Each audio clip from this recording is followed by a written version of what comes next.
Welcome to the Get Fit Guys quick and dirty tips to slim down and shape up. You know, nobody likes to be sore, and I've received several questions from readers about how to eliminate the nagging aches and pains that come from a workout. While soreness is completely natural and cannot be completely eliminated, it can be controlled, and proper recovery protocols will not only ensure minimal levels of post-workout discomfort, but also allow your body to recover more quickly and gain better fitness from the workout, and allow you not to want to punch someone in the face anytime they touch your chest, thigh, leg, arm, or any other sore spot once you've finished your exercise routine. As you learned in the episode How to Build Muscle, muscles grow and become stronger when they are subjected to workout forces that cause tiny tears in the muscle fibers. In addition to repairing these fibers, during the recovery period after a workout, the body builds new blood vessels to the stressed area. The energy-generating components of the cells develop a higher work capacity, and bone density increases.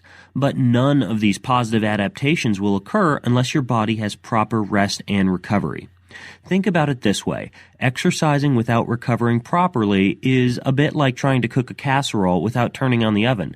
You'll end up going through all the casserole cooking motions, but get no final results, or at least a very disappointing final product. And nobody wants to be cold casserole. Excessive soreness is generally an indication that you either increased volume or intensity far too quickly in your exercise routine, or you did not recover properly. Us exercise geeks use a term called DOMS, which is short for delayed onset muscle soreness.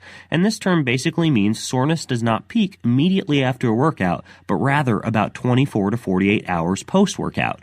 DOMS that manifests in light muscle tenderness and stiff joints is completely normal, but DOMS that results in muscles that are very painful to the touch or sharp pains in the joints is not normal. In other words, if it hurts to twitch, sneeze, giggle, or blink a couple days after a workout, then you probably need to pay attention to what you are about to hear. How to recover after a workout. Number 1, nutrition. Immediately after a workout, you have a maximum of about 1 hour to eat something. If you do not eat, you will not have enough carbohydrate energy for your next workout, you will not have enough protein to repair muscles, and you will not have enough fat for healthy hormones and joints. Try a bowl of quinoa or brown rice with chicken, a protein smoothie with whey protein powder and a piece of fruit, or even a slice of last night's pizza. For more specifics on exactly what you need to eat, check out the episode What to Eat Before and After Exercising at getfitguy.quickanddirtytips.com. Number 2, hydrate. When it comes to recovery, dehydration is one of your biggest enemies, so try to drink one 20 to 24-ounce bottle of water for each hour of exercise, and that's about the size of a normal water bottle. Within a couple hours after a workout, your urine should be light yellow or clear. If it's dark yellow, then you are inadequately hydrated. If it is any other color of the rainbow, then you should probably see your physician or get glasses. Number 3, compression. Performing a brief cool down after a workout helps contracting muscles to milk excess soreness-generating fluids out of a muscle. In the same way, techniques such as massage and foam roller can not only help to move inflammatory fluids out of the muscles, but can also help to remove adhesions and sore or tight spots from the worked muscles. If possible, perform a series of exercises that I'll put on the show notes to this episode with a foam roller once a week, or even after every strenuous workout, and schedule a massage once a month if possible. Number 4, blood flow. Circulation of blood in and out of a stressed body part improves speed of recovery. Techniques that can improve blood flow include cooling down after your workout with a walk or easy bike ride, performing light stretching during or after each workout, alternating every 30 to 60 seconds between hot and cold running water in your post-workout shower, taking an ice bath after a very strenuous weight training workout or long run, and performing a light walk, swim, or easy exercise routine the day after a hard workout. Number 5, topical ointments. There are several compounds that you can rub on a muscle to eliminate soreness and improve recovery.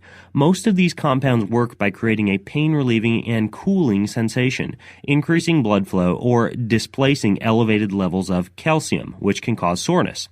Popular remedies that have worked for me and my clients include arnica rub, Trameal, Bengay, Tiger Balm, and topical magnesium oil. On my personal blog at bengreenfieldfitness.com, I had a fascinating interview with a physician about topical magnesium oil and how it works. I'll put a link to that in the show notes.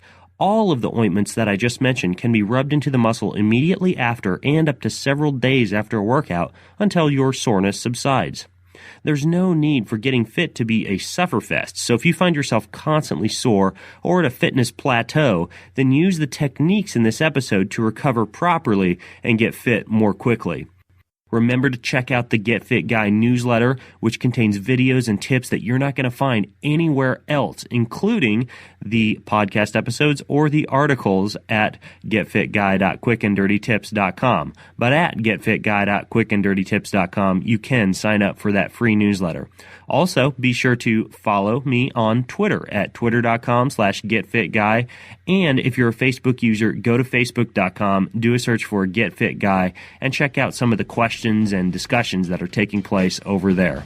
Until next time, this is the Get Fit Guy asking you, what are you waiting for? Beat your soreness and go get fit.